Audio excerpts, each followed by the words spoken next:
एक ऐसा तीर्थ स्थान है जहां के दर्शन के बिना आपकी चार धाम की यात्रा भी अधूरी मानी जाती है। नमस्कार दोस्तों, आइए शुरू करते हैं। कलयुग का दूसरा चरण चल रहा है।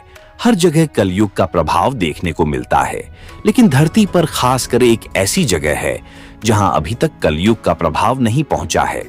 ट्रैवलॉग में आज हम आपको ऐसी जगह लेकर चल रहे हैं जिसका इतिहास बहुत ही प्राचीन है। यह एक ऐसा तीर्थ स्थान है जहां के दर्शन के बिना आपकी चार धाम की यात्रा भी अधूरी मानी जाती है। इसे इस पावन भूमि का महान तीर्थ बताया गया है। इसे तीर्थों में तीर्थ कहा गया है। इसका वर्णन वेद पुराण से लेकर हर हिंदू धर्म ग्रंथ में मिलता है।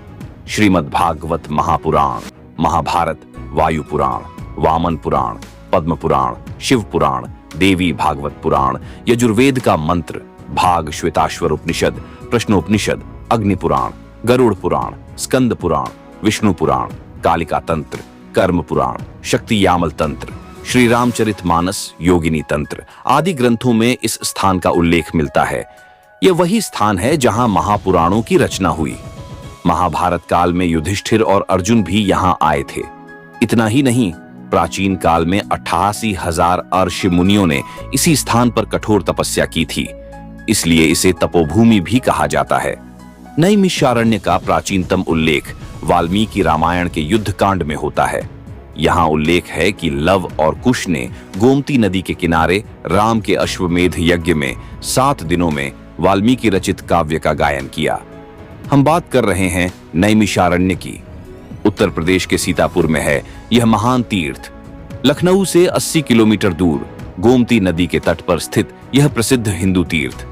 इस स्थान को नैमिषारण्य, नैमिष या नियमशार के नाम से भी जाना जाता है। नैमिष यानी निमिष किंवा निमेष तथा आरण्य यानी अरण्य अर्थात वन क्षेत्र, परमात्म तत्व का क्षेत्र।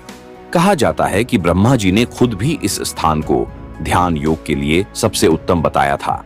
इस स्थान के मुख्य आकर्षण की बात करें तो इनमें चक्रतीर्थी, भूतेश्वरनाथ मंदिर, व्यास गद्दी, हवन कुंड, ललिता देवी का मंदिर, पंचप्रयाग, शेष मंदिर, हनुमान घड़ी, शिवाला भैरव जी मंदिर, पंच पांडव मंदिर, पंच पुराण मंदिर, मां आनंदमयी आश्रम, नारदानंद सरस्वती आश्रम देवपुरी मंदिर, रामानुज कोट, रुद्रावर्त आदि शामिल हैं। चक्रतीर्थ नैमिषारण्य स्टेशन से लगभग 1 मील दूर चक्रतीर्थ सरोवर है। यह एक बड़ा गोलाकार जलाशय है। घेरे के चारों ओर बाहर जल भरा रहता है, जिसमें श्रद्धालु स्नान करते हैं। जल में चलते हुए इस गोल चक्र की परिक्रमा भी करते हैं। जल के भरे हुए घेरे के बाद चारों ओर सीढ़ियां बनी हुई हैं।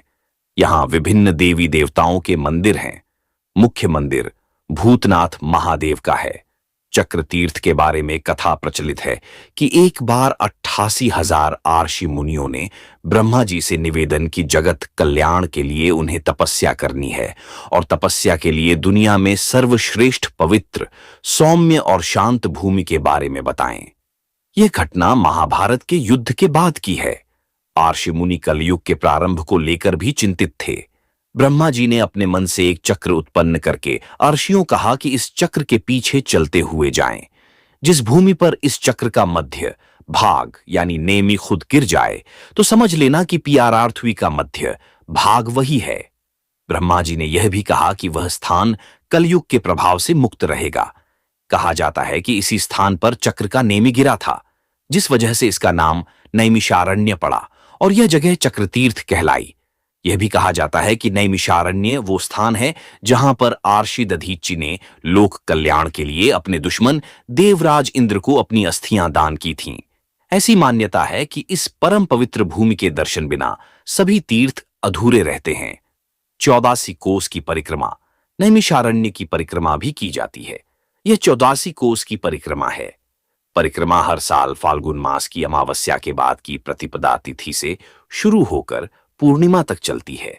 यहाँ पंचप्रयाग नाम से एक पक्का सरोवर है।